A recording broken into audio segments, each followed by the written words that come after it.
Hi everyone, welcome to series 2 of Diary of a Dental Coach. Today we've got Dr. Aman Bharti here, who is a cosmetic dentist. I'm just going to briefly actually do a little introduction about our previous shows. Not a lot of people are aware of series 1, and there were some fantastic people who came on series 1. And this is actually my first live for a while.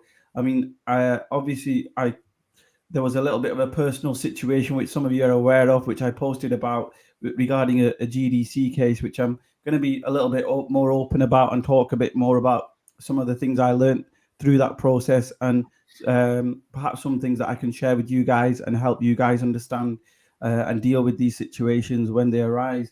So series 1, I'm just going to run through in sort of reverse order. So the last show we had Brad Thornton. He's a dentist from West Yorkshire, like Aman. He talked about the doing an MBA and the 100K book that he's written regarding Invisalign and being able to use that for dental practices. The other guest we had was Nicola Harker, who's a GP, who's left GP now to become a coach and teaches wellness. We've also had Bob Pitt. Bob Pitt, the American guys will know as Purple Cow Wow Guy. What an amazing guy. He recovered from cancer that was untreatable. And if you listen to him, he's inspirational. He's one of the best in the business in America. We also had Eric Block. He's the stress-free dentist. He's written a book on stress-free dentistry. Again, an amazing guy. We've also had Elijah Desmond, who's a dental hygienist and now also set up his own company. We also had Victoria Jones. We had Riazul Haq, who's an accountant. And we had Sonny Luthra, who obviously cosmetics or celebrity dentist. We had Michelle Weingard. We had Dar Radfar, who is from America, who left Iran to make a life in USA. And he's the guy you want to speak to about sleep apnea, and he talks about his personal journey with sleep apnea and the new treatments with regards to sleep and how it relates to dentistry as well. So it's really, really exciting. So I just wanted to quickly run through that. And now we've got our guest, Dr. Aman Bharti. Welcome to the show. Hello. I know it was your birthday over the weekend, so happy birthday. Oh, thank you. How old are you? You should never ask it now. I'm 42 years old. I know you went away. Where was it you went away to? What was that? Sorry, I missed that. I know you went away. Where was it that you went away We to? just went to London for the weekend. Just saw some museums and stuff with the kids. So I went to university in London. So I always find going back there is nice, and just exploring that neck of the woods. I really like it. Oh, excellent. So obviously in this episode, we journey through your life and your story and hopefully pick up nuggets of information of how you became one of the most successful dentists in the UK. And obviously everyone knows your name, everyone knows who you are, and you're really, really well respected amongst the profession. Obviously, I've done a bit of research on you as well and looked through who you are. So I know obviously at the moment you're based in Leeds in West Yorkshire. And is that where you were born in Yorkshire? Is that right? Yeah, I've always been Yorkshire based. Yeah, so I was actually born in Leeds, but I grew up in the suburbs. So I mean the surrounding villages. So Leeds, West Yorkshire is very tightly packed. So Leeds, Wakefield, Huddersfield, if you ever heard of these towns, are all very, very tightly packed together. Bradford as well. So we actually grew up just in some of the remote villages, which are closer to Wakefield, but the local hospital was many miles away in Leeds. So that's why I was born in Leeds. But I grew up in basically in the countryside, in the middle of nowhere. So in a little village called Emley. If people are from West Yorkshire, they'll know it. It's where the big telecoms mast is. So was it a mixed community or predominantly white community? It was what was it? Fully white community. We were the only Asians in the village. Right. So how come you guys ended up there? Say that again, sorry? How come you guys ended up there? Was that where you... Yeah. So why did we end up there? So my dad was a GP, doctor from India, emigrated here in 1968. and his community, he came over with a couple of mates that he went to university with, and everyone started out in London, and you know what it's like today. It was pretty much the same situation back in the 60s when the immigrants came over, that it was saturated and difficult to get jobs, and then people started branching out and going further north to find employment. And a couple of his mates settled up in Yorkshire, and they were just like, look, Mahinder, you should come up to Yorkshire. There's good opportunities here. So he did a few jobs in Yorkshire, and then he did his GP training, and then decided that I'm going to go for it. And he ended up taking over a practice in this village in the middle of nowhere. And then he ended up with a second one in the neighboring village, also in the middle of nowhere. And he did very well for himself. But we were the only Asians there. I just wanted to obviously ask, because something quite profound happened, and obviously before we went live on air, you spoke about this, and you didn't realize the impact that it had on you. So you mentioned, was this at the age of 7? That's right, yeah. And what was it that happened? Yes, Dad passed away when I was 7. So I am actually one of 3. So my siblings, I've got 2 older sisters, and they're 9 and 10 years older than me. So I came much later. So Dad was, still really working hard, establishing his 2 businesses in the middle of nowhere. But he passed away when I was 7. So I mean, do you remember how it happened? What was it that he passed away of? He was very young. He was only 50, and he passed away from a heart attack. Wow. So yeah, pretty disturbing when I think about it now. But oddly, it didn't affect me at the time. But he passed away in the middle of the night, and he must have been in a lot of pain. And my mum. Do you recall that day, or do you recall? I do. Anything? Yeah. So he passed away in the middle of the night, and my mum and my sisters found him in the morning on the kitchen floor. So me being the youngest, waking up later on that morning, I could sense that there was something wrong. I could sense that something was going on. I could hear crying coming from downstairs, and then just to come downstairs, in the morning as a 7-year-old, I believe it was a weekend, to see your dad just lying there on the floor, looking a little bit blue in the face, and just seeing, because like the other GP had come at that stage, there was ambulance crew there, and just to see all these people just around my dad on the floor with this blanket over him, he's blue, and everybody's crying. Oddly, at the time, I had no reaction, no emotion attached to it, and I didn't have any emotion attached to it up until very recently, to be honest with you. So it's a very, very what's the word I'm looking for? It's a seismic event. It's a seismic event in my life, which I kind of just swept under the carpet, really. Did it? I suppose you were very, very young. Did you feel the effects at the time straight away? Do you think, or was it? I mean, I suppose 7, you do kind of understand what's happening, but it's a very tricky time. I suppose you're still developing as a child in a way, and then something like that to happen. Do you think it affected you? Perhaps you were at primary school then. Did you think it affected you in any way at the time? To be right, this is such a great question, and if you don't mind, I am just going to go off on one here. Yeah, no problem. So I only realized very recently how much it did affect me, and up until only a couple of years ago, when I did some of my own coaching, did I realize how it had actually been the single most important event that completely shaped my life. Because at the time, I wasn't emotional about it. I was only small. And you could say that for the rest of the years, up until the age of about 40, I just swept it under the carpet. And if you asked me about it, I would have said, very long time, isn't it? It is. And I would have said, if anybody asked me this about 5 years ago, did it affect you in any way? I'd be like, no, I just handled it. And I was a kid. I wasn't emotional about it. But there's a reason why. And it goes back to what I was just telling you as to why we were in Yorkshire in the first place. So Dad was always at work. So I had very little contact with Dad, because usually he'd be gone in the morning by the time I'd woken up. And by the time I went to bed at night, because as a 7-year-old, you go to bed fairly early, he'd either just be coming home, or he wasn't at home, or he'd have to do night. This is interesting, because I don't know if you've heard of Dr. Rangan Chatterjee. He's quite a well-known guy, and it's quite similar, his story, about how he talks about his dad as well.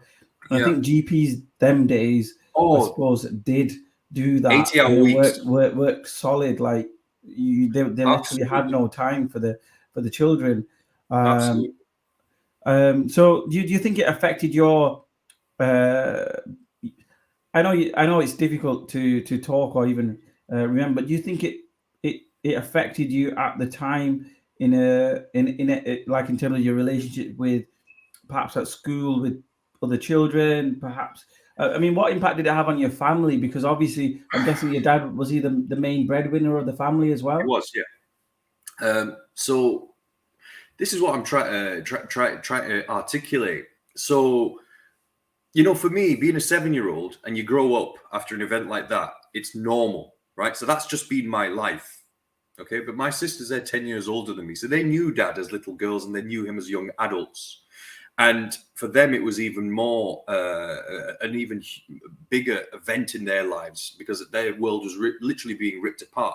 Mine was completely changing, but indirectly, because I was young. It was just my normal trajectory, right? But looking back now, the way it really, really affected my life was I had this happy little life in this village called Emley in the villages in Yorkshire, right? I only ever been to one school from the age of 4. I only ever had one group of friends. I was the only Asian in the village, but I didn't feel it or ever know it, because my friends were my friends and they never said anything about me being different to them.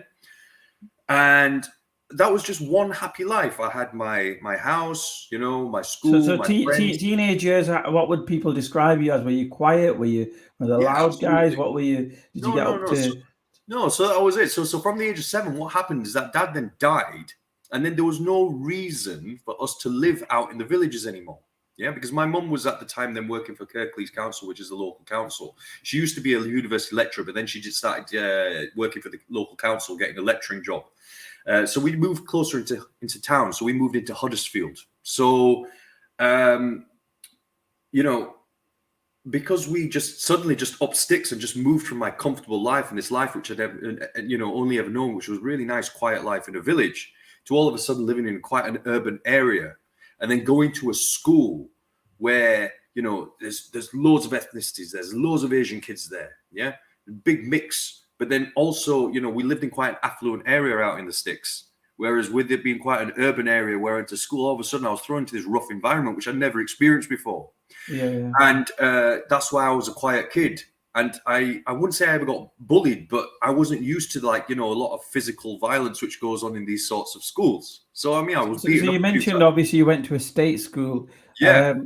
So obviously in terms of like drive and motivation, and obviously, what age would you say you knew you wanted to be a dentist? That's a funny one, because I didn't know I wanted to be a dentist up until actually applying for it. Okay, so that's college. All the way up until sixth form, I was always going to be a doctor like my dad. But what put me off is that my sisters were thrust along that path as well, like many Asian families are, especially if there's a doctor, as one of the parents is a doctor, then you will be a doctor. Yeah. You will be doctor, right? So I was always going to be a doctor. But because my sisters are older than me, by the time I don't know whether it's the same in your culture, but yeah. Obviously I'm Pakistani, and in our culture, like especially back in the day, dentists used to be like the barbers. So if you said you wanted to be a dentist, it was like, what do you mean you want to be a dentist? Absolutely. It was that kind of thing. 100%. Would you say it was a similar kind of? 100%. It was a fallback career. So you only ever became a dentist. I don't want to offend anybody here, but this is the way it was, and this is the way it was spun to be. Yeah. You only became a dentist or a pharmacist if you were a failed medic. They were the fallback careers. So my sisters, as I mentioned before, they're 9 and 10 years older than me. So they were already doing their house jobs by the time it was, I was becoming aware of careers. And I did work experience in high school with one of my sisters who was doing a house job in North Manchester General at the time.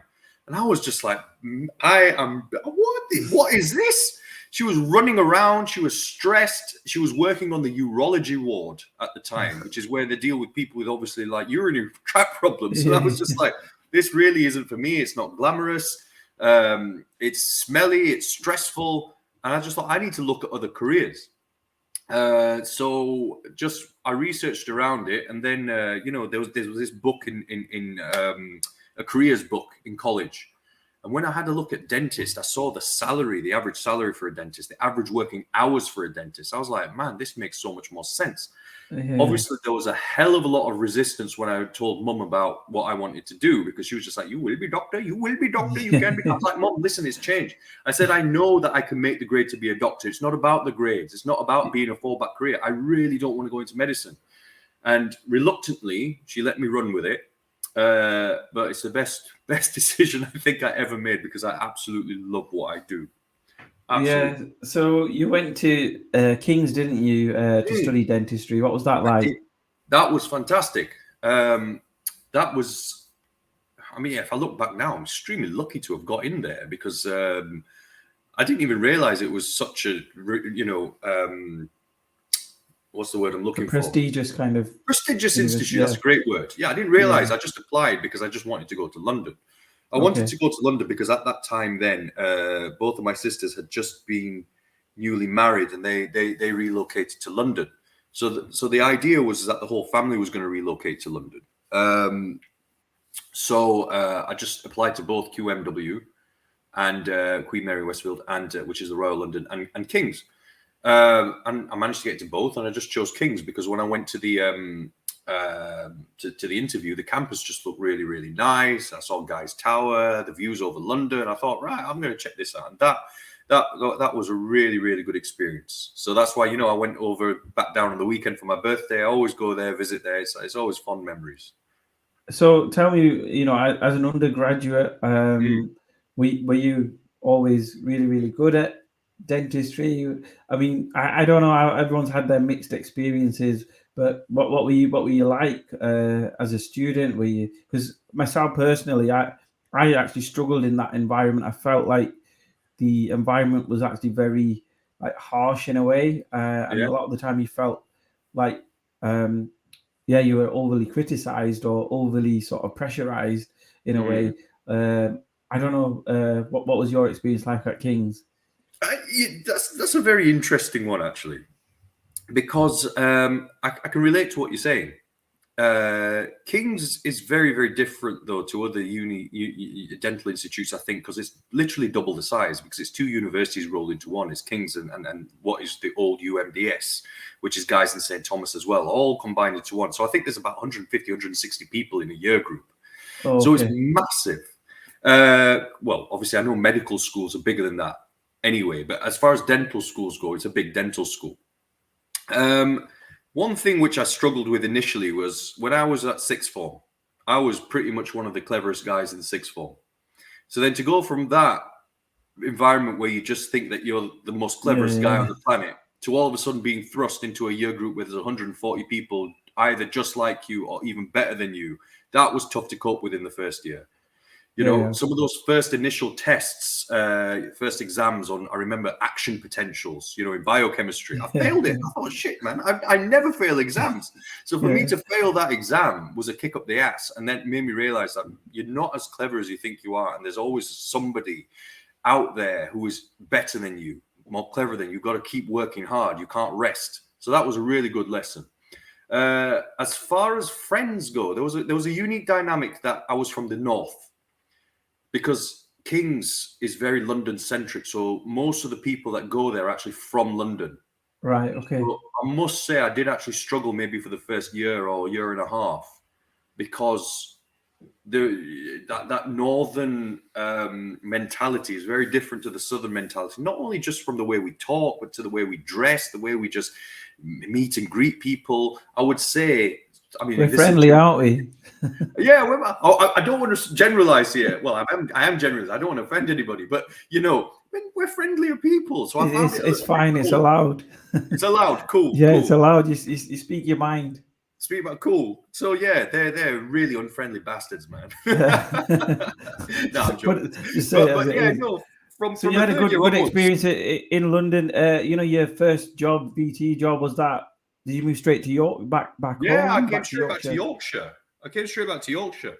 I'll just before I did, but I was just telling you that from the third year onwards, I had a good bunch of mates. So the rest of uni was cool. But yeah, you asked about VT.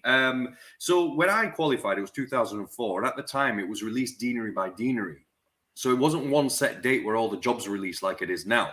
Yeah. There was no national recruitment. So each deanery would release their dates weeks apart. And everybody wanted to work in London. And London was always the last deanery which released their jobs. So Yorkshire came out like a couple of weeks before. So I thought, well, I'm an idiot if I don't apply to Yorkshire. And I was offered a concrete job before the London place was released. So I just thought, well, you know what? It's close to home. I'll go back for a year. And then So was your mum still based in Yorkshire? Exactly. Right. Okay. And the goal was that I was gonna, well, initially I thought as an undergrad that I'm gonna get a job in London as a VT and then mum's gonna move down, but that didn't happen for various reasons. So I thought I'll go back up to Yorkshire for a year, do my VT, and then mum and I will move down together. But it didn't happen. I just got rooted back up here, and I've been here ever since. Right. So did you have any struggles during this period? Because obviously the transition from university life to practice is a huge steep learning curve. How did you find that? Massive. I struggled for the first year actually, because it was the reverse struggle. First of all, being the only London, well, in my VT scheme, I was the only London graduate. The rest of them, 2 were from Sheffield, and the rest of them were all from Leeds. So there was already a clique there. So I was a bit of an outsider in my own patch, if that makes sense. So I found my VT scheme a little bit cliquey. I didn't really enjoy VT at all. And what about your trainer? I mean, obviously I was very lucky. I loved my training practice. That was great because it was actually my old dentist, and it was just a complete coincidence that the guy that actually inspired me to become a dentist was a family friend, and it just so happened that they became a training practice the year before I qualified. So I was their second VT, and it just happened that way. It wasn't like pat on the back, you come and work for me. I just rang him, and I was just like, you're a VT practice, that's amazing. I said, is there an opportunity for me to come and work there? He was like, yeah, please come on board, that's brilliant. So it just all married up. So my training environment was fantastic, but the release days I didn't enjoy it. But culturally, just moving from London, and living 5 years in London to then coming back home to Yorkshire, the slower pace of life, that was difficult. In what way? Because you're still in young man university mode where, you're looking to want to enjoy your life. And I suppose... Yeah, absolutely. And, the typical after work is not let's go home and put your feet up and de-stress. It's let's go out to a few bars or whatever, having no responsibility. I mean, I'm a father now. I mean, that's the thing that I personally as well a little bit struggled with. When you finish uni life, you were all together and you had your little mates who you always spent time with, but then once you left that circle, and then you go into this sort of same place of work, and work life is completely different because it's the same people you're coming across, and then your mates have all then sort of gone off and doing their own things and working as well. And I suppose it's a little bit of growing up in a way as well. It's like, all right, it's work life now, and I felt like university really shelters you from real life and that responsibilities and I suppose the stresses that come a little bit later on. And I suppose at that time you don't really feel it because it's your first job and you're earning good money and you think, you know what, wow, this is amazing. And then you might start, perhaps myself, buy yourself a new car, buy yourself, etc. And then, but the social aspect sort of reduces, doesn't it?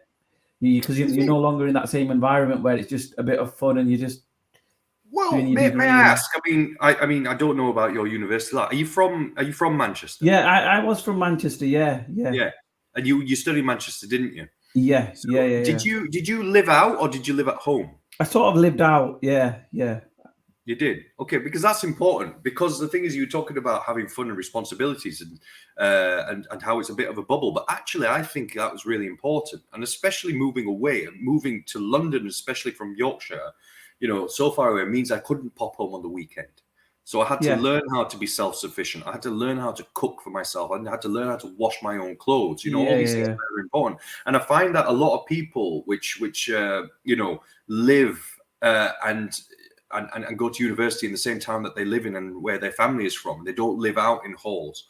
They go home from university every day back to their parental house, and they haven't got the responsibilities of having to make their own meals and wash their own clothes. I tend to find that they're quite immature. Yeah. So it works two ways. Yes, there's the whole university phase where you've got no responsibilities and you're a bit of a clown, but it does teach you to grow up in that respect as well. So I think that's very important. And I know I'm digressing a bit, but I've seen that in my VTs when I was a trainer. I could see it. I could see it in the trainees who had lived out, and I could see it in the trainees who didn't. And you could see that difference in maturity. Yeah. I think definitely, like you said, you learn responsibility, you learn discipline, you learn how to manage your own finances, manage everything. I suppose when you live out, whereas obviously if you're staying at home, you've got a little bit of a comfort blanket, shall we say, compared to having to slum it in some halls or some room or and things. So tell us a bit about your journey in dentistry. Then you did your VT. I mean, would you say at that point were you really good clinically, technically? How did that develop? How did you become who you are now? Did you have a strategy? Was it just how did it work out for you? Okay, cards on the table. In the early years, I was an awful dentist. It took me a good, I would say 5, 6, maybe even 7 years before I was really comfortable with a handpiece in my hand. It took me that long. It did take me a long, long time. For various reasons, actually. So when I studied down in London, and I'm sure it's the same in many dental schools, I didn't see much caries. I didn't treat any cavities. The only cavities that probably I an affluent area. Well, even London. I mean, the thing is, Guy's is King's College is in Bermondsey and Camberwell, so there are actually like quite there is some deprivation there. So there is the potential to see a lot of caries, but you ended up doing more oral surgery. The restorative, I just was like treating a little bit of staining around an old composite, cutting out a composite and putting it back in. So it wasn't until I got to Yorkshire, and obviously, being the foundation dentist in the practice, you just seeing all the gob rot, right? Yeah. And I was just like, I never experienced removing fresh caries out of a cavity like that. So the good thing, though, is that I stayed on in that foundation practice as an associate for another 2 or 3 years. So like I was starting to take bite wings of all my work as a VT. And I could see that I was cutting these lovely boxes and putting these lovely shaped amalgams when there was still a bubble of caries underneath it. So I was having to replace my work, and I feel so sorry for the dude that took over from my list because he had to carry on cleaning up my stuff. But that for me is the greatest learning exercise, because if you see your own stuff not working or failing and you have to replace it, then what better tuition is that, really? Thrown into that, the whole motivation of wanting to buy my own practice came very, very early. And the opportunity came very, very early as well. I bought my first practice in 2007. So how soon was that after you graduated? Well, it ended up being just before I was 4 years graduated, I managed to buy my first place. So I was actually like that as well at the start. Yeah. One of the things that attracted me to dentistry was that thing of being able to be your own boss. I realized from quite an early age and working a few jobs that I didn't take too well to being told what to do or being told off. And I think that was one of the reasons why I obviously chose to become a dentist. And obviously it's not really like that in the real world, but having that, and when obviously I did it, my initial plan was with a friend to sort of buy a practice. Was your plan always to do it on your own, or did you have that in mind, or what? I had no plan as such. Okay. And here's the funny thing is I get asked this question, which you just ask me all the time. And I think this has to be applied to most things in life, is, you know, you can have a plan about something, but opportunities will just come, and you kind of just got to take opportunities as they come, and it might be the most unexpected thing, and it might be a case of you end up going down a rabbit hole and it doesn't quite work out for you, and that's fine. They're all experiences. But did I have a plan? I didn't have a plan. My initial plan was I was going to buy out my principal, because, like, you know, I'd known him for years. He was our family dentist. He got me interested in dentistry. You know, it was written that I was going to go and do VT there. And then it was a case of, I knew he was getting close to retirement, and I asked him about 500 times if he wanted to sell me his practice, and it was a standard answer: one day, work for me for another year. One day I'll sell you the practice. Work for me for, oh, what do you think now? Are you ready to sell? Work for me for another year and I'll sell you my practice. And, you know, that's how a lot of principals are. I'm a principal myself, so I can say this. This is how a lot of principals motivate their associates and string them along a little bit, right? And it got to the point where I thought, man, I don't think he's ever going to sell. And I did my first year as a trainer. So I took over being a VT trainer in that very practice. So that was the first year I was a trainer. And the first VT I had, a gentleman called Jag Mathru. He was my first VT, and he's from a family of dentists from Leeds. Okay. So after he finished his VT years, he was like, look, you know what? I found a place in the next town along. How do you fancy, you know, going into it together? Because we were both quite young. He was literally just out of VT. I was 4 years qualified. We both didn't kind of have the balls to jump into it by ourselves. On your own. Yeah, that's what I'm saying. So at the start, everyone's like, you know, and you look towards friends. And one thing actually I realized quite quickly was you can be best friends with someone, but it doesn't necessarily mean you'll be good business partners. And there's two different things. Being a business partner, because one thing I realized, once money comes involved in something, you generally see a different person. And one thing I realized quite early on my journey, you know, I suppose a bit early on, I was looking as well, and I realized that, you know, when you look for a practice, you might think it's a really close friend and you could do well, but when it came down to the nitty gritty of actually, okay, how are we going to buy it? How are we going to split things? Whatever, you ended up in arguments, and it was like, this is somebody who you're really close to. And then there's other people who I've come, you know, I had a situation where I was going to buy a practice quite similar. And then there was another guy who I didn't know that well, but he was a really chilled out kind of guy. He was like, yeah, we'll go for it. No worries. And it's interesting, the personalities of people and the way people are, because it doesn't necessarily mean, because friendship is different. And it's interesting because friendship is different to being a business partner and having the same vision and having the same ethos or the same way of, I suppose, thinking and things. Did you have any of those challenges? Absolutely. So, I mean, we ended up buying another practice together, and we sold out in 2019. And we kind of... So was this an NHS practice predominantly? Yeah. So the first one was, you know, something like 16,000 UDA, something like that. I can't remember. The second one was something similar. So quite a big practice then. Two decent sized practices that we ended up having. So, you know what it's like with NHS. You can't really grow it. So the only thing you can do is private on top. So one of the sites was a little bit further away. So that was always lagging. But the one that we bought first, that turned into a quite a monster of a practice. But we got on well, and we never fell out about money, which is great. So we always had that. But so what you said about ethos was true. So, you know, he was never motivated to do any private work, still isn't. And that's just the type of dentist he is. And that's fair, you know, because not everybody wants to do smile makeovers, implants, veneers. You know, that's quite stressful in itself. I think this is quite an interesting topic that I actually want to a little bit delve into. I suppose it's a bit dental related as well, and we are going to talk a bit more about it. The thing is, obviously, you're a principal and there's an associate.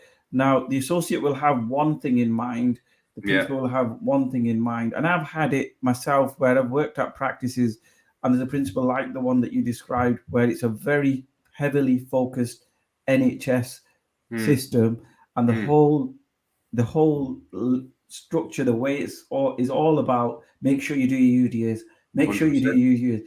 Yeah. Do the UDAs. What about private? No. Just make sure. We'll sort private out, and then you put yourself under so much pressure that you just end up the whole practice just heavily invested in NHS dentistry. And I think that's where I feel like as associates, especially, where problems can occur. Because I mean, again, I was speaking to a few people recently. I was on a call with actually NHS England, and they were talking about the young graduates.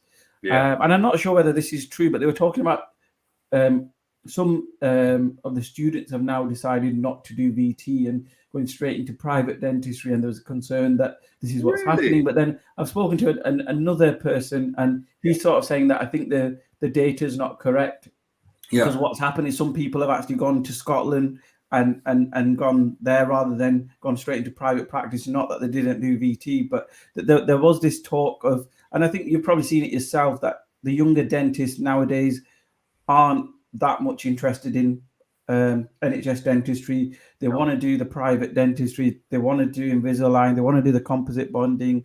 And obviously older dentists, perhaps like yourself and a little bit like me, we're all a bit concerned because I suppose they're not able to do the basics well, like, for example, taking teeth out, and then they want to jump straight into doing high-end cosmetic dentistry. What are your thoughts on this? Wow. That... Right. I'm not plugging my own stuff, man, but that's a podcast in itself. And I recently did a podcast with Tony Kilcoyne.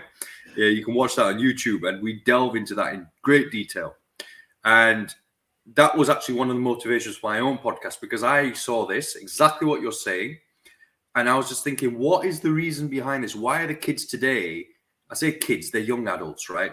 I'm going to call them kids because I'm allowed to. I'm 20 years qualified this year, so I'm allowed to say that, right? But I was thinking, why do the kids today just not have that work ethic that our generation had, where we were just like, we said to ourselves, we're going to qualify, we're going to work our bollocks off for the first few years, get some money in the bank, and then we're going to start furthering our skills, and then we're going to do cosmetics, whatever it is.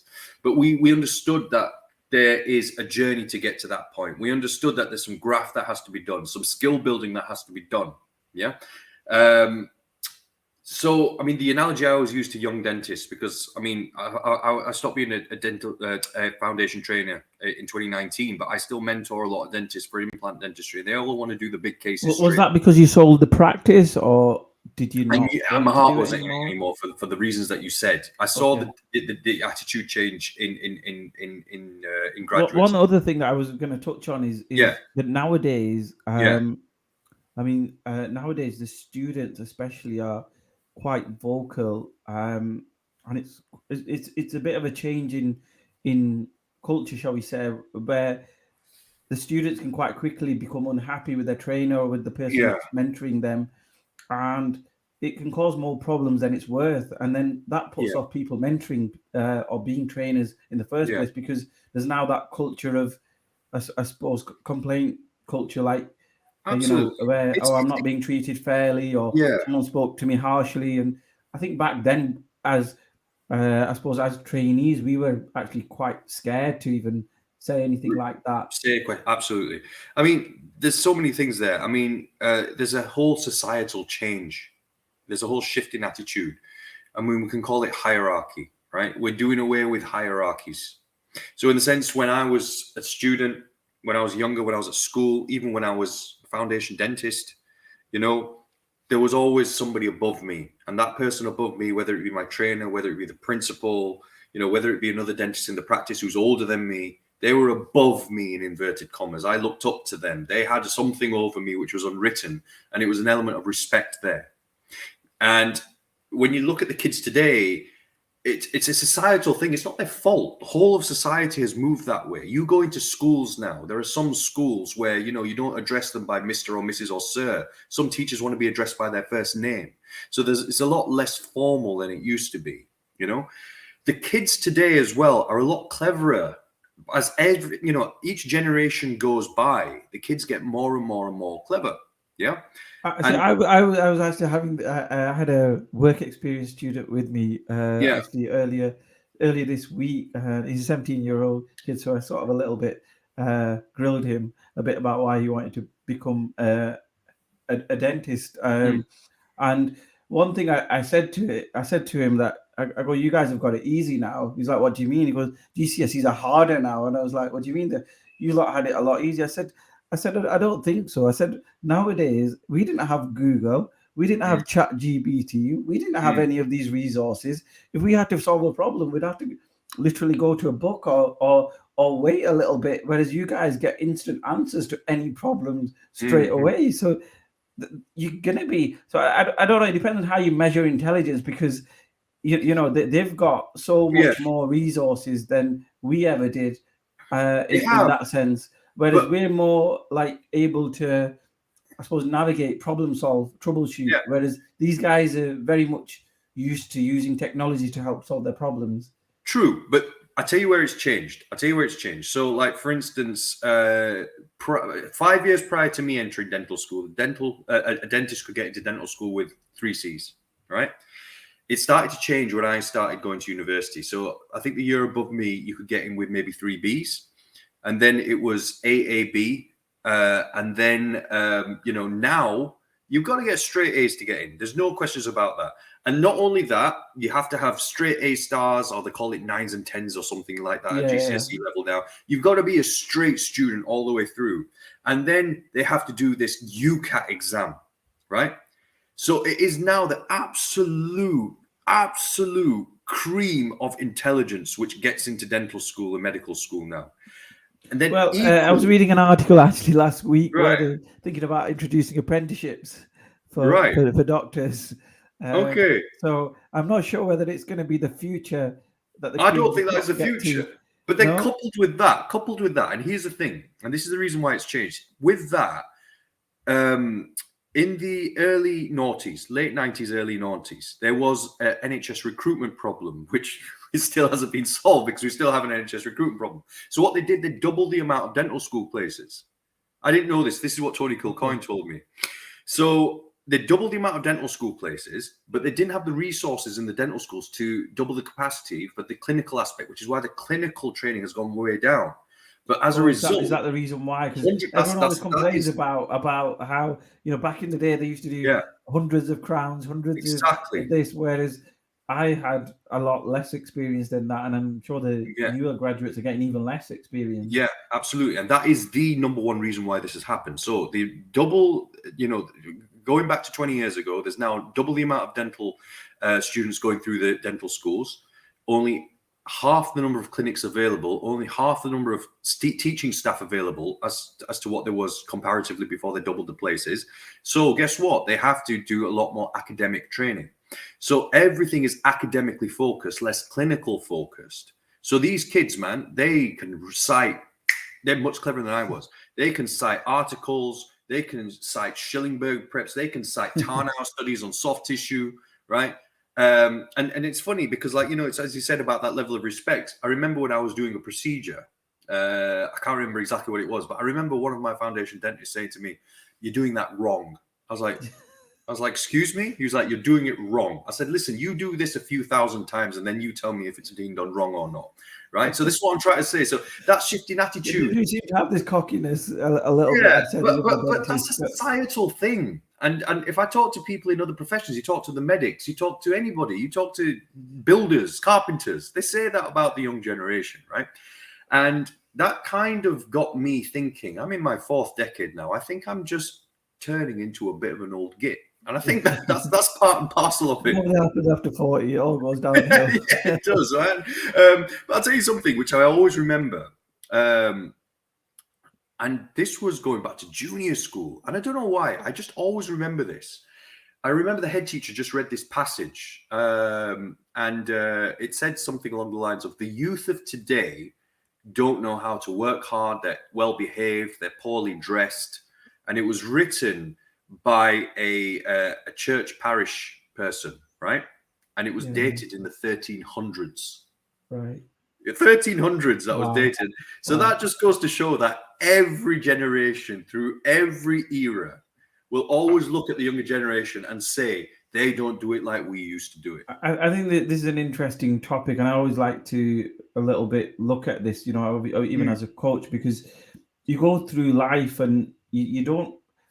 I feel like you don't really fully understand life until you hit that age of 40, and then you look back, and then you think, how, and you get that bird's eye view of who you are. But when you're like going through it at the time, you don't really think about it. Like, I suppose when you're 18, 19, your focus was just to get through the years and get that degree and things like that. But you don't really think about, where do I want to go with this? What do I really want from life?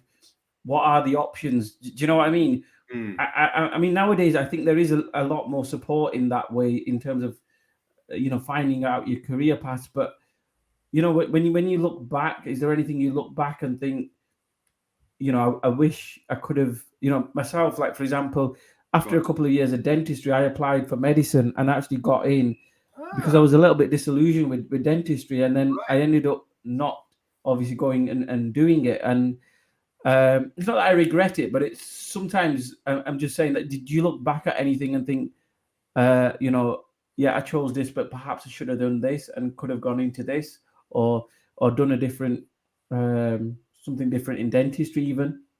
Did you ever want to specialize, as in become a consultant, or any of those areas? Never. No? Ever. And I hope I'm not a boring guest in that respect, because I just feel, you mentioned a few things about midlife and being 40 and looking back. And I really, really enjoy being the age I am. I was just having this conversation with my nurse today, right? Because my nurse is quite young. She's only 21. She's recently married and lovely girl. And she was talking about, all the challenges in life. And I remember when I was in my 20s, I would look at 40-year-olds and just think they're old and what they got going for them, and they're poorly dressed and they're frumpy and whatever, right? But being in my 40s now, I really enjoy life. I've got no regrets. I have achieved pretty much everything I wanted to achieve and more. And my path has been very different to what I expected it to be, though. That's one thing. But I don't have any regrets. Everything has just organically gone the way it's gone, and I'm very happy with what I see. So did you ever have a plan, or was it just opportunities came along, you took them? Is that how it worked? So here's the thing. So when we were in King's, the standard thing for everybody in my year was, I'm going to become a specialist in something. That was the buzzword: specialist. And if I look at a lot of the people in my year group now, a lot of them did end up becoming specialists. Like in my year group from King's, there's like, I know there's a few specialist oral surgeons, there's a few specialist endodontists, there's one restorative consultant, so there's an orthodontic consultant. So a lot of people did go down that path. And the other buzzword was maths facts. So I always had that thing in my head that I need to specialize. But when I started VT, as I said, I knew the practice owner. My VT trainer wasn't the practice owner. The practice owner was my dentist, but the VT trainer there was an associate. But I knew the practice owner. And it was really nice of him to ground me in that respect, because he was just one of those GDPs which had qualified in the 70s and didn't want to do anything else but do amalgams and GICs all day. But he taught me about the business aspect and the life aspect. And he was telling me about how this building that he comes into every day fuels his lifestyle. It fuels his, putting his kids through school. He can drive the car he drives to work every day. He can live in the house he lives in, because this business, looking down people's mouths all day and putting this silver thing into their teeth pays the bills. And that's really important. When I started doing the maths of how much it would cost for me to go back into house job training, slum it for a few years, I wasn't able to buy a house. I wasn't able to buy a car. I'd have to put all that on the back burner. And I suppose if you asked me 10 years ago, did I regret making that decision not to go down that route? I would have probably said, yeah, maybe I regret it. But the way things have panned out since then no, I have no regrets. I have no regrets. But I just ended up going down that GDP route. And then the fact that practice came along so quickly around 2007, 2008, my first practice, that put me on the trajectory that I only ever was going to be a business owner from that point forward. And I didn't really have time for studying. So the business element, or the business side of things, was that something you just learned as you went along? Did you have anyone who helped you, apart from obviously the principal you worked for? How did you grow into that, and obviously I know you own 3 practices. How did you transition into doing that? Here's the thing, right? And here's the funny thing. is that I only own one practice now. We've sold the other two off, and I'm the sole owner of this. I own Hedro Dental in Leeds City Centre now. So Jag, who I used to own the other two clinics with, he's got his own NHS clinic up in North Yorkshire now. So we're still great mates, but we don't do business together anymore. We still own some properties together, but we don't do dentistry together. And I would say I've owned that clinic. I've owned Hedro Dental now, believe it or not, for 8 years. And I would say that it's only within the last 2, maybe 3 years that fundamentally I truly understand business. I truly understand finance. I truly understand the way things work. Up until this point, and having gone through now almost my third practice, I haven't actually understood the way things work, and I haven't understood business whatsoever. I think that's the thing with dentists as well. There's obviously no teaching at dental school about it.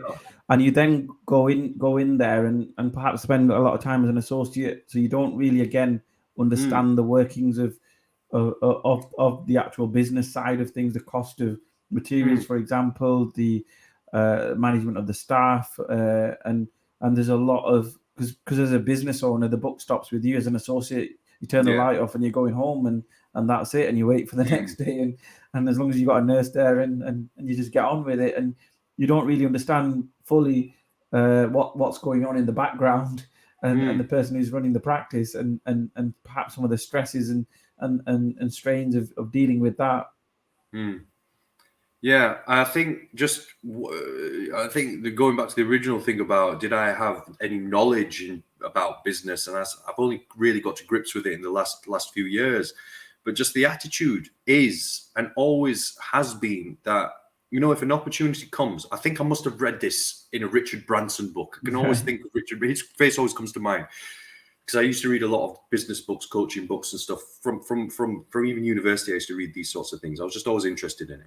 And I remember him saying one thing, or reading one thing that he quoted, saying, always, if an opportunity comes your way, just say yes. Doesn't matter if it's a good opportunity, a small opportunity, a big opportunity, just take it.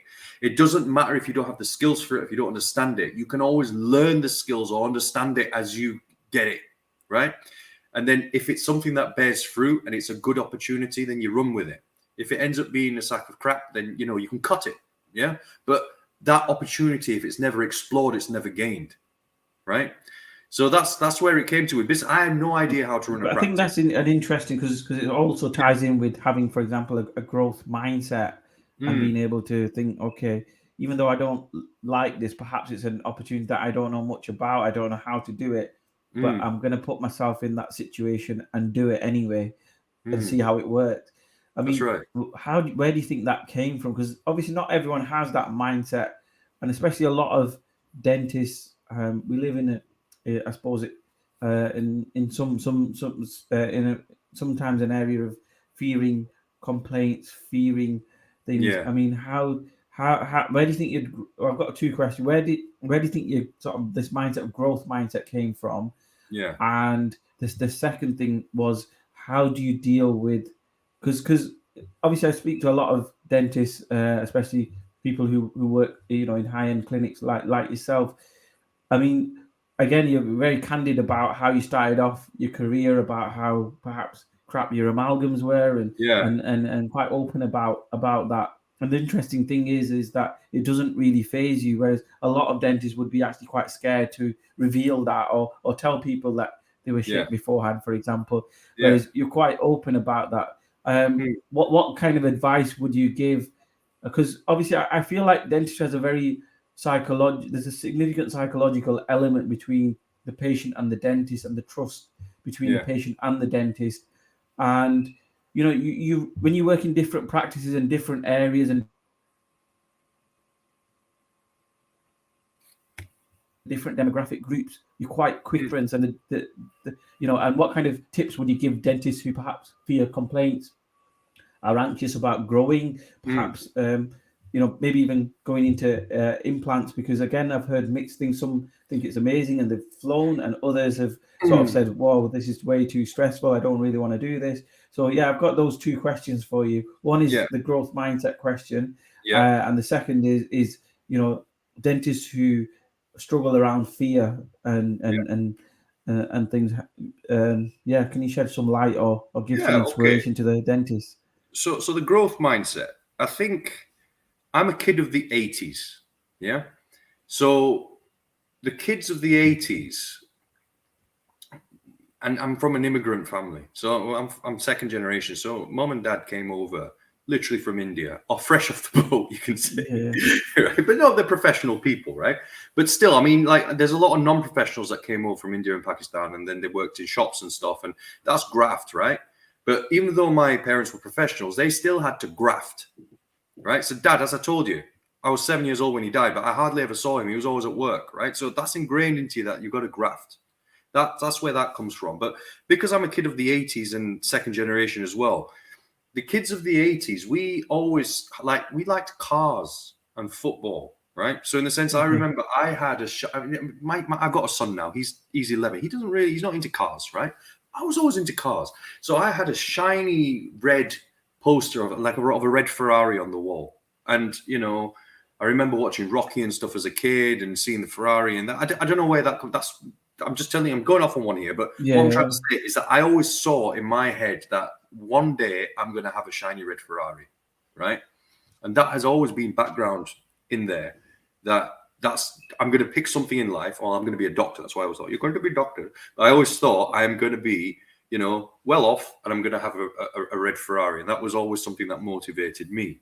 I think that's an interesting concept because yeah. you're talking about self-belief there and how you really backed yourself. Yeah. Because obviously, you speak, obviously to people nowadays, it's a bit like it's a bit of an unrealistic goal, but in a way, but you can make it become real by having that belief and backing yourself. You know what? I think I can get there.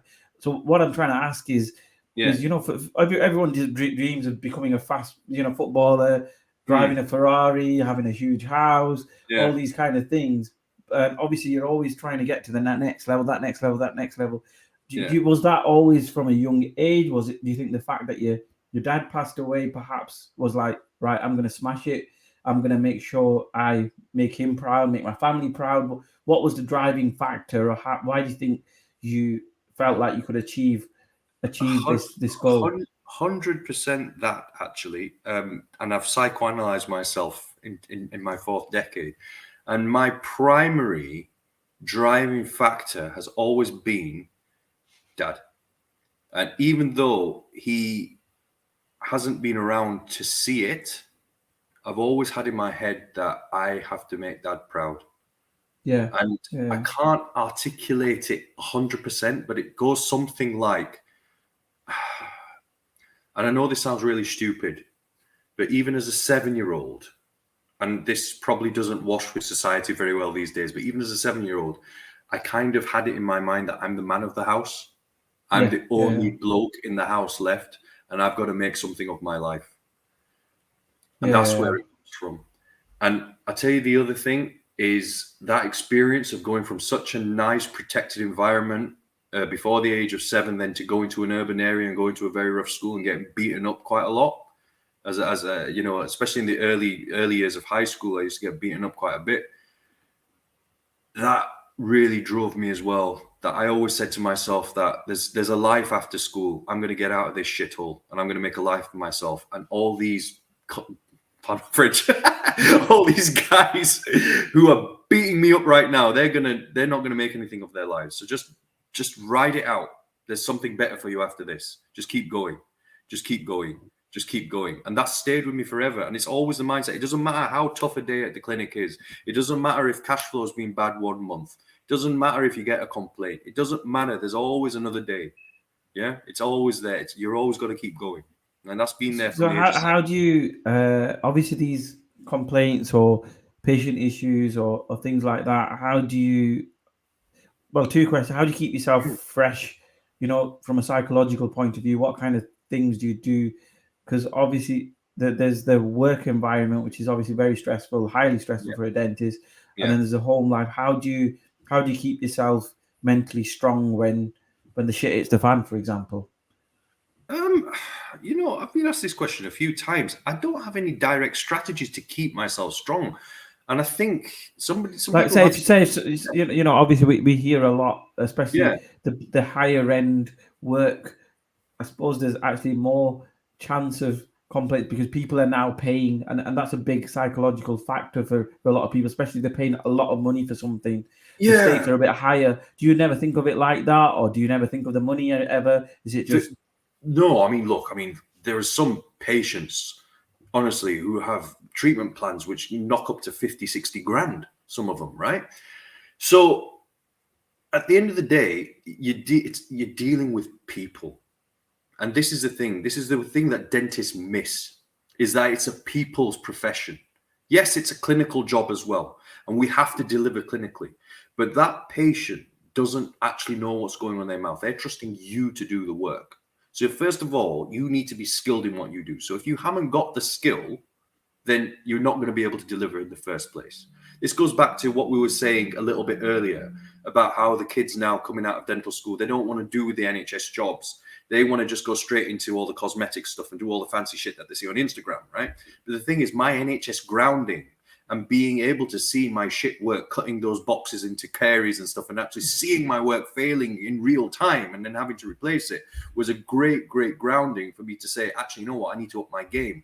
And there is no substitute for experience.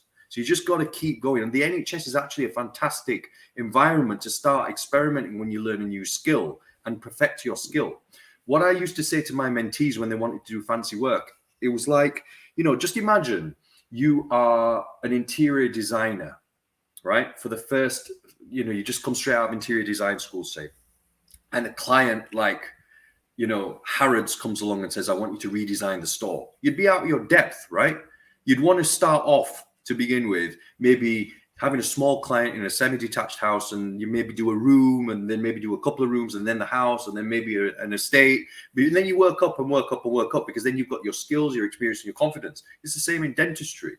So in terms of, you need mentorship, right? So coming back to dental school and dealing with this is something that a little bit I probably want to explore a bit, because I don't think the culture's there, and that's one thing that frustrated me about mentoring. It's sort of a new thing, but back in the day, or my perception of mentoring in dentistry was always seen as a remedial thing.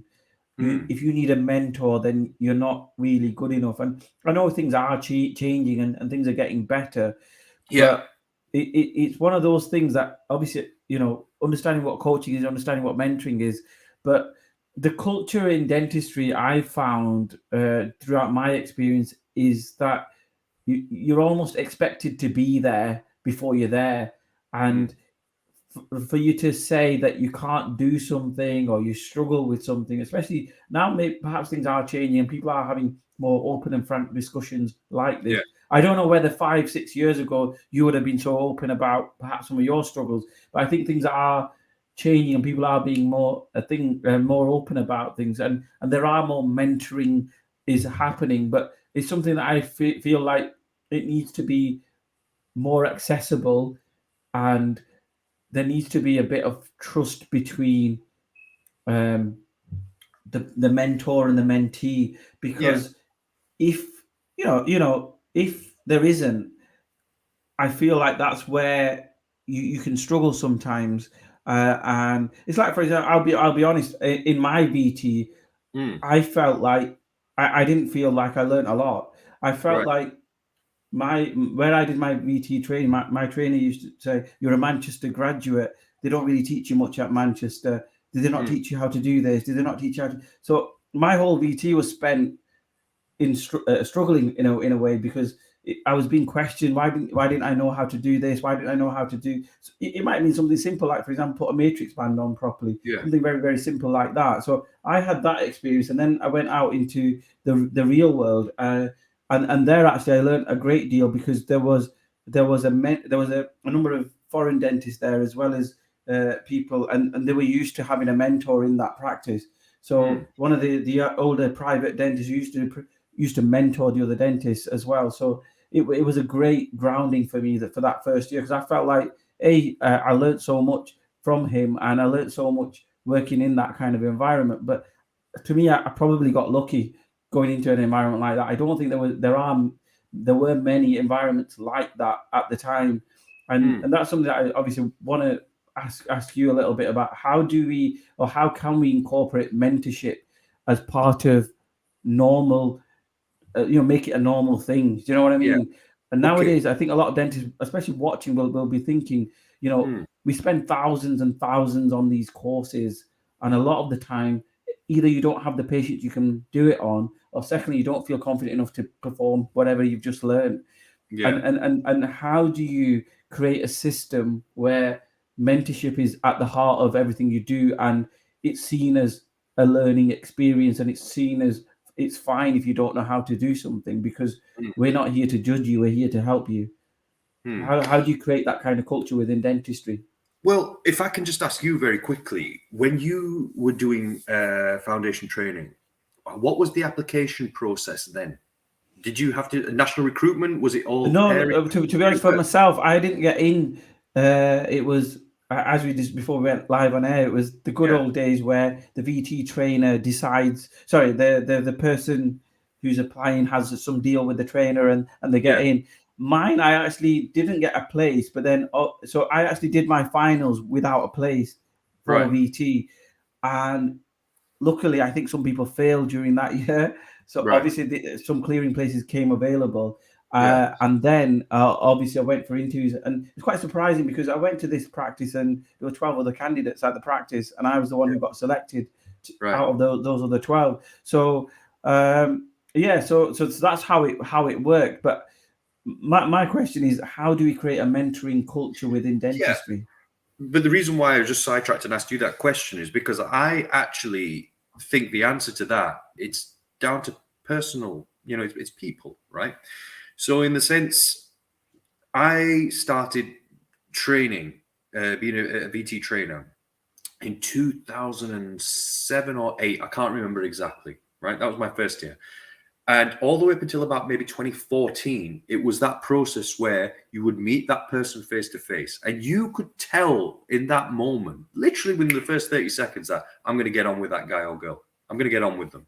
And it's going to be a good year. And we're going to have good rapport, good reciprocation. And that is part of it. And I know that, bear with me. I think 30 seconds is a little bit too as in too less. I think what I'm trying to say is it's very difficult, because even in the VT training, I'm sure it still happens. Some trainers, they're very hands off. They don't care what you do or whether you do it, and they'll sign you off. And I've had friends who do that, and that's the end of it. No, I'm telling you. And then there's other trainers who will take it very, very seriously and be like, I'm gonna make sure that by the end of this training year, you're good enough to go out there and get there. But my question to you is more like, obviously it's only a year, and everyone's experience is going to be different, and they're going to be at different levels even at the end of that training process. But what I'm saying is, how do you create a lifelong mentorship culture within dentistry? But again, I'm going back to that. So this is what I was saying about within 30 seconds, and you probably didn't believe me, but believe me, honestly, I could just tell the minute somebody walked into the room, there's an energy, there's a connection. I could tell that person I can train. That changed. And this is what I think has fallen flat in dentistry. Now, I know that there was legal issues around recruitment, and then that had to fall in line, which is why national recruitment is what it is today. But what's happening now is that people are getting paired together based on, on results from an OSCE, say, whatever national recruitment is. And people are getting paired, people are getting put into practices where those two people just don't gel. And some people gel and they have a great year. Some people gel, or don't gel, I should say, and they just have a fucking awful year. And I'm not going to mention any names. And that person, if they're watching, knows who they are, but we're friends now. I had an awful year in the middle of it, right? Okay. And I never would have picked that person. The thing is that now training is a lot more, rigid. There's a lot more resources for VT trainers. They send you on mentoring and coaching courses. I think now they have to even do a formal qualification in it. So if you're going to go down that road and actually be a trainer and a mentor, then you have to have a qualification. You have to know how to manage people, so on and so forth. But wider in dentistry. But again, I don't think that's the case, because I think that some people are naturally mentors, as in some people can be brilliant dentists and Yeah, absolutely amazing dentists, but when it comes to mentoring or yeah, talking or being able to teach, that's a different skill in itself. It's like, for example, I went on a facial aesthetics course mhm, last week or the previous week. It was a GPs predominantly. There was one dentist there, and we had two different trainers who were demonstrating something. Now, one of them was a plastic surgeon, and yeah, he was really kind of I learned a lot because his style was very much a bit more dental like, it was surgeon like, and it was very much quite a laid back but chilled out, but you still learn a lot kind of approach. And then there was mm, another the other trainer was a relatively newly um, sort of in their training for final training year, and her style was very much more academic, mm, and very much more very different. And obviously everyone has different learning styles and different ways of working, but my thing is, and I'm sure a lot of dentists would agree, is that there's those guys, the hot shots, who perhaps promote their training programs, implant programs, and the reason why they're doing it is on a financial basis, and a lot of the time people are yeah, spending thousands of pounds on yeah, things that aren't benefiting them. And mm, what I want to do is create a culture where it genuinely does benefit, and we do see that improvement in the person. And I know a lot of people will say, well, it depends on what you do afterwards. It depends on what you do afterwards. But then I feel like as a mentoring organization, you've sort of failed in a way, because you've not really got them to where they wanted to be. yeah. I think everybody has their own style Yeah, when it comes to yeah, mentoring and teaching, right? Everybody has their own style, and you are gonna strike a chord with some people, and there are gonna some people that don't like your style. So, like you've just given the example of, there was two teachers in that course. One was very yeah, yeah, academic. One was a little bit more hands-on. Well, listen, I'm a surgeon of so many years, and you're going to identify one or the other. Quite equally, there would have been somebody on that course who preferred the other trainer, who was more academic, over yeah, the yeah, yeah. clinical guy, Exactly, right? exactly. So this is what I was coming back to. It's about people. So mentorship as well isn't for everyone. What I is mean, I mentor? actually disagree Yeah. with that. I'm gonna say I think mentorship is for everyone. Finding No, the no, it's like chemistry and the providing the finding. mentorship. Okay, yeah, yeah, yeah, Yeah. So obviously being mentored is for, yeah, I agree. Everybody needs a yeah, mentor, but yeah, I'm saying being the mentor is yeah, not for yeah, yeah, everyone. There are yeah, some people who will just not benefit from giving their time to somebody else. And it shouldn't, and here's the funny thing, and I can't articulate it, but it's not a financial thing. I don't do what I do and give my time to other people for the financial benefits of it. I was having this conversation with Paul Tipton actually, and he was saying that, look, if you wanted to be, if he dedicated the amount of time that he dedicates to training students, right? He would, and dedicate that time to, say, property, he would now be a billionaire, right? Given the amount of time that he's invested in it. But he hasn't. The reason why we do this is because on a personal level, we just enjoy interacting with people and imparting knowledge, right? We just enjoy it. It's just something there. It's about human connection. It's about human beings. It's about watching somebody fulfill their potential. And I can't explain where that comes from and why that's such a benefit. But the first time I experienced it was with my first VT, who then became my first business partner. So I saw that very, very early in my career, that I had this guy who was a rough diamond, who came and spent time. I was responsible for him in my practice. I saw him grow into this brilliant, competent practitioner at the end of the foundation year. So much so that he was just like, we had such a great year together. I was like, look, I found this clinic down the road. Let's go into business together, and it created opportunities. And I always found that then fruit is born from that. It's not a financial transaction. It's a human transaction, a lot of the VTs that we had stayed on as associates, a lot of So the things that they, coming back yeah, to my original question, I mean, yeah, how do you like make it available for everyone?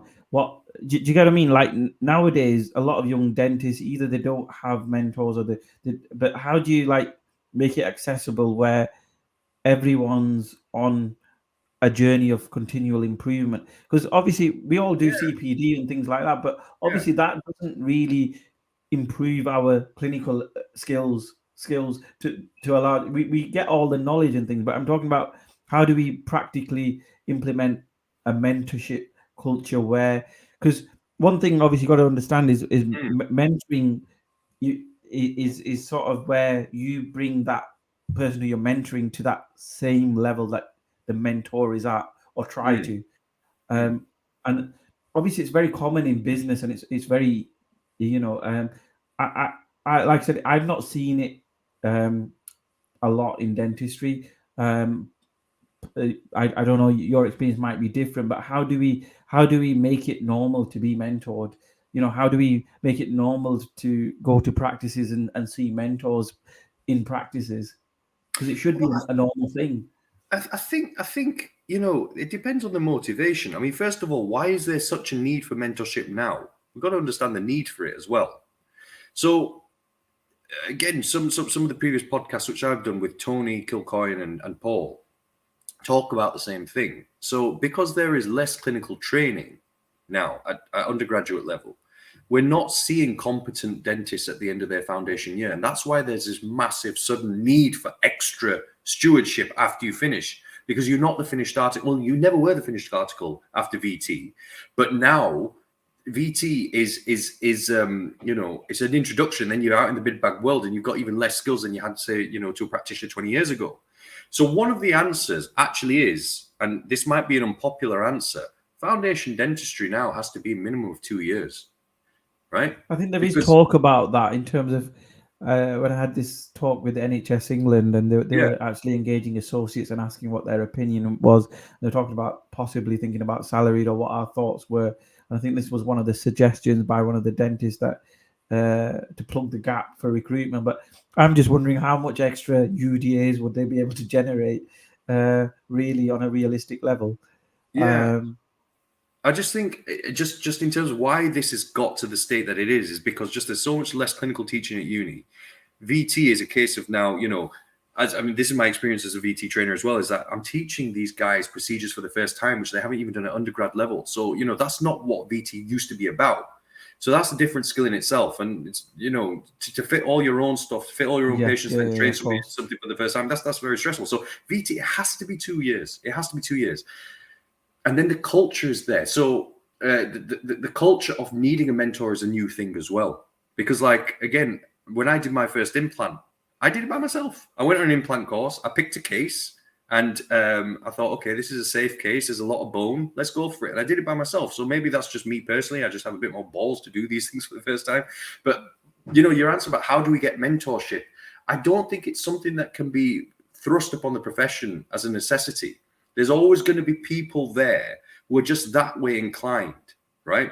And it is just a case of trial and error of finding an individual to work for that you fit with, right? But a lot of the time is money for dentists, isn't it? So a lot of the times you're asking for help, that dentist has to be away from their clinic, or for example, or whatever. So it's quite expensive as well.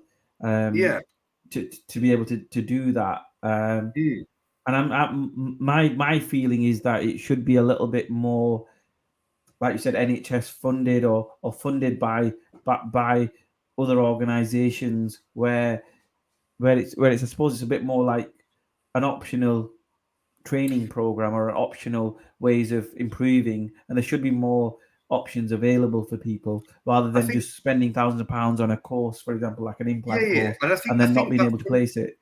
I think that fundamentally goes back to what I was just saying. Where has this need come from? Where, most people now are just like, I need a mentor for, I want to work in a practice where somebody's available if I need help. What is that? That is effectively continuation of foundation training. It's because that, that year that they've spent in practice, that 12 months hasn't been enough to get them confident and competent, whereas before it was. So that's where I think the first thing has to change. It has to be 2 years. And I know that's really unpopular because when people qualify, they don't want to be 2 years foundation training. Yeah. I mean, that was the last thing I would have wanted to do. But the need is there. The need is there and it's real, right? So That is the number one thing. So you're talking about a publicly funded mentorship scheme. That is what foundation training is supposed to be, but it's not satisfying that need anymore, in my opinion. And the causes of that are so deep rooted. It's because it used to be these skills, these undergraduate skills, got somebody ready for foundation training, and foundation training was about refining those skills. Now undergraduate training is a theory course, and they're starting to do clinical things, for the first time in foundation training. And this is why the foundation trainers getting pissed off, because they're not set up for that. And that's where you end up getting an experience where, you were saying in your foundation clinic where you try to put a matrix spanner and you didn't have it. And then you'll have a foundation trainer saying, oh, don't you know how to put on a matrix spanner? Oh, don't you know how to do this? And, oh, don't you know how to do that? And it's because they haven't fundamentally understood that their graduate has come from a place where they're not being trained these things. And it is your responsibility to do that for the first time.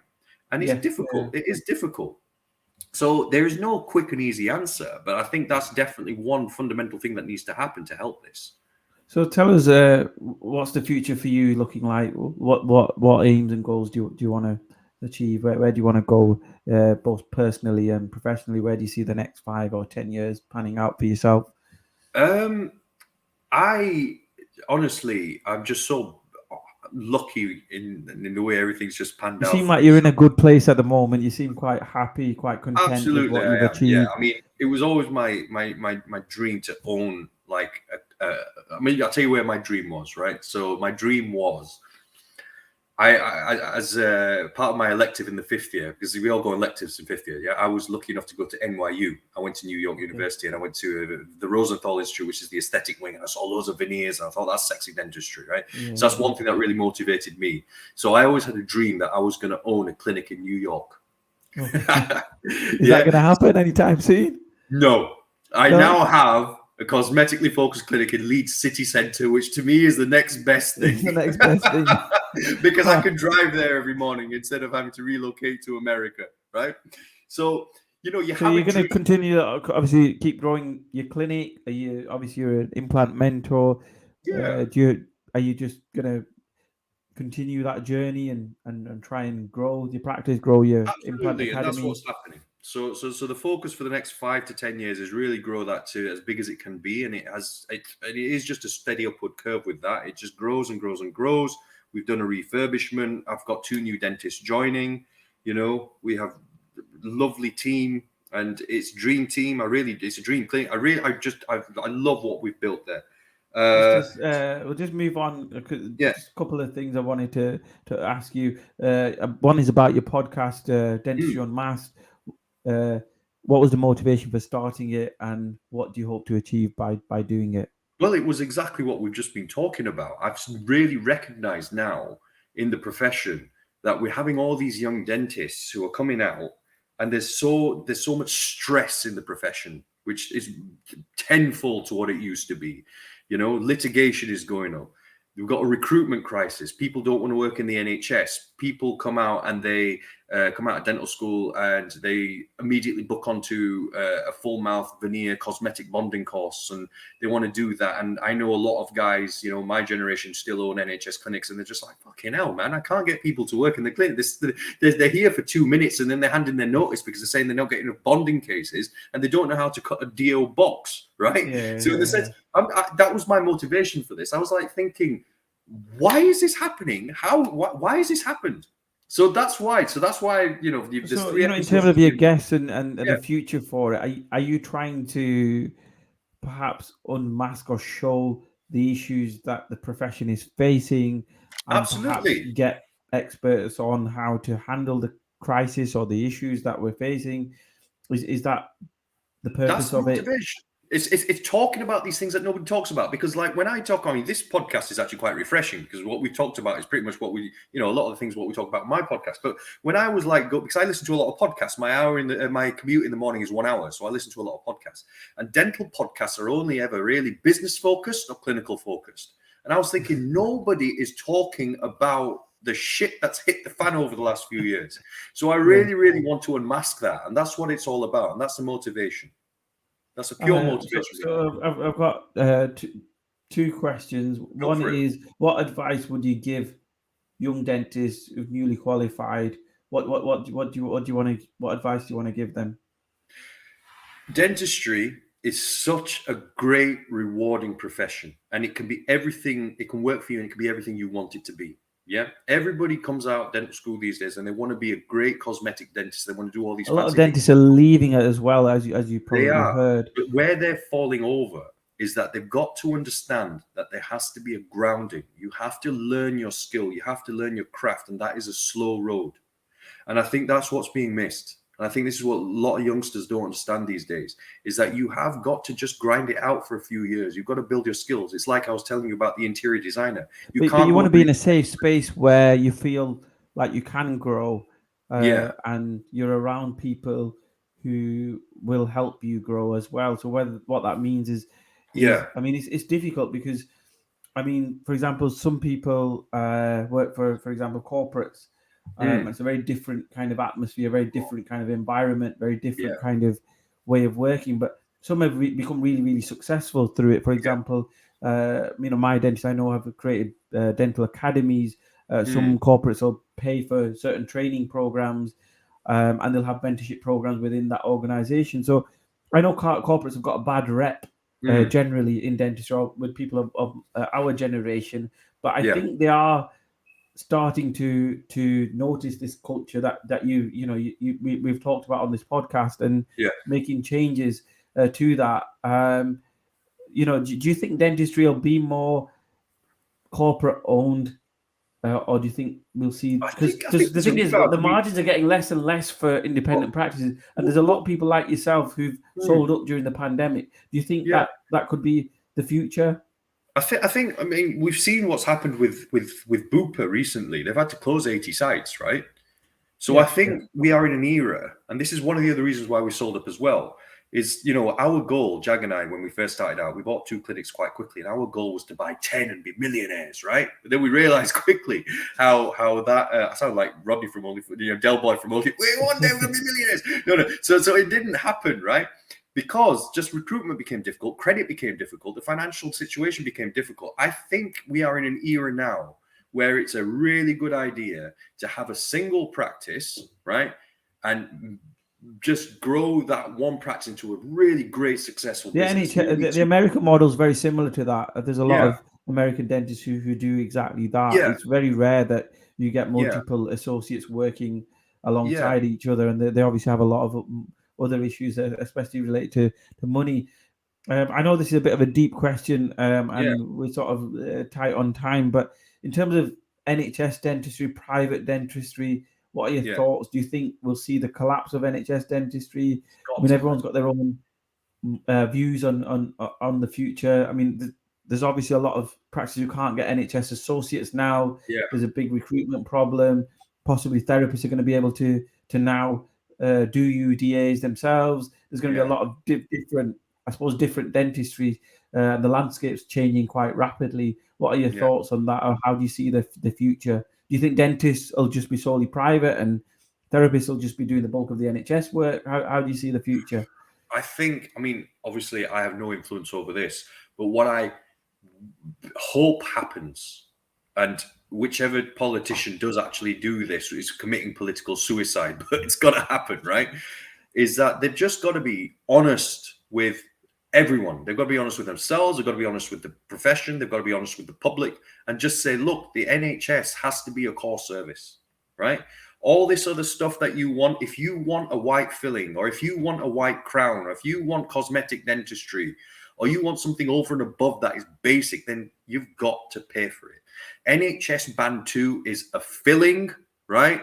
And it's going to be silver, and there's no ambiguity about it. For instance, what used to piss me off when I used to own a practice was, that patient has a lost tooth, right?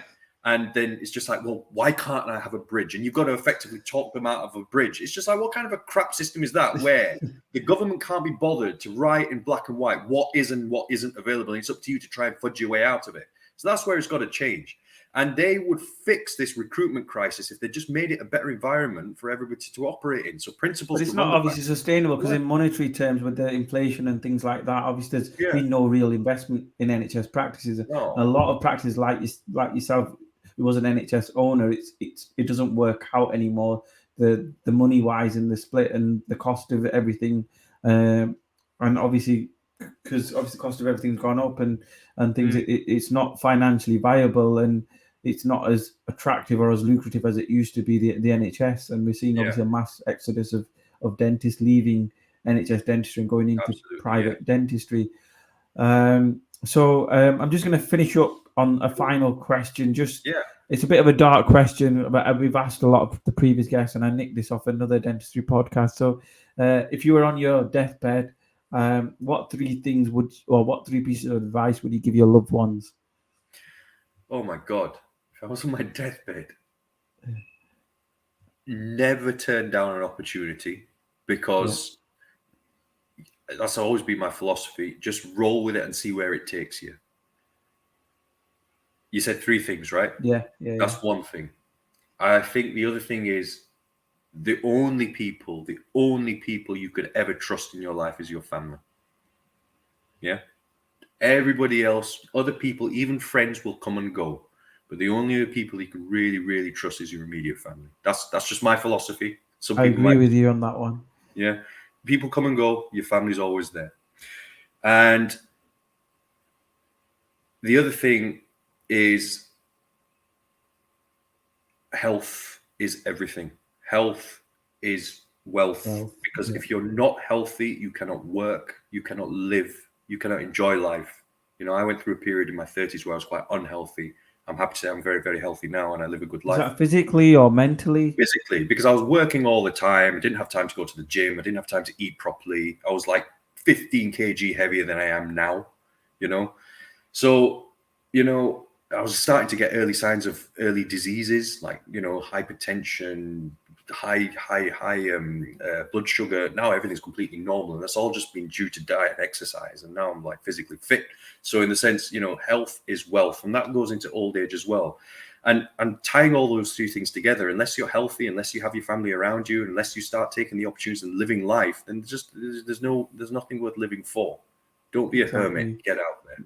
Yeah, no, it's really, really important. It's something that obviously I always tell my clients as well, that you can't put a price on health. Health comes before everything else. And obviously we work in very stressful environments, and it does have health implications, and you have to be self-aware. So you have to realize when the stress gets too much, what are your coping mechanisms? What do you do to help get yourself out of that situation? But never ever put that at risk, because you'll never get it back. Absolutely. And I think obviously, well, as you get older, you'll probably look back and think, I wish I didn't work all those hours. I wish I didn't, because at the end of the day, we're all going to go. And I think, sometimes obviously, obviously your dad's not here, but possibly his lifestyle, or most likely, would have been linked to that heart attack. And 150% it was, yes. So you've got to get that self-awareness, because you think, you know what, I'm doing this for my kids, I'm going to do all this, and like you said, put them through, and you're going to put almost your health on the line, and you're thinking you're doing it for a good thing, but then if they don't get to enjoy that when you're older, then there's no point. So it's always good to keep your eye on that, because money isn't everything, health is everything. No, absolutely it is, yeah. And I think on that note, we'll finish off. Have you got any lasting thoughts for this podcast? I'm just saying one more thing, because I didn't touch on it earlier, and I was going to, and it was advice on, the stress, like how to manage stress and doing high-end treatments, doing implants, that sort of stuff. And it scares a lot of dentists. And one thing I didn't mention, and I think it's important to mention at the end, is look, at the end of the day, we're dentists, right? We can, right? But it's very rare that we're ever going to be in a position where we can physically kill somebody with what we do. So what's the worst thing that can happen? That's what you've got to say to yourself. When times are tough, when things just go really bad, when you feel like the walls are caving in on you, when you feel like nothing is going right for you. It's funny, because I was going through my, obviously, GDC case that we talked about earlier. And my principal used to say that to me, and it actually used to piss me off, because it was like, I know what you'd be like if you went through what I'm going through. But it's easy to say, isn't it?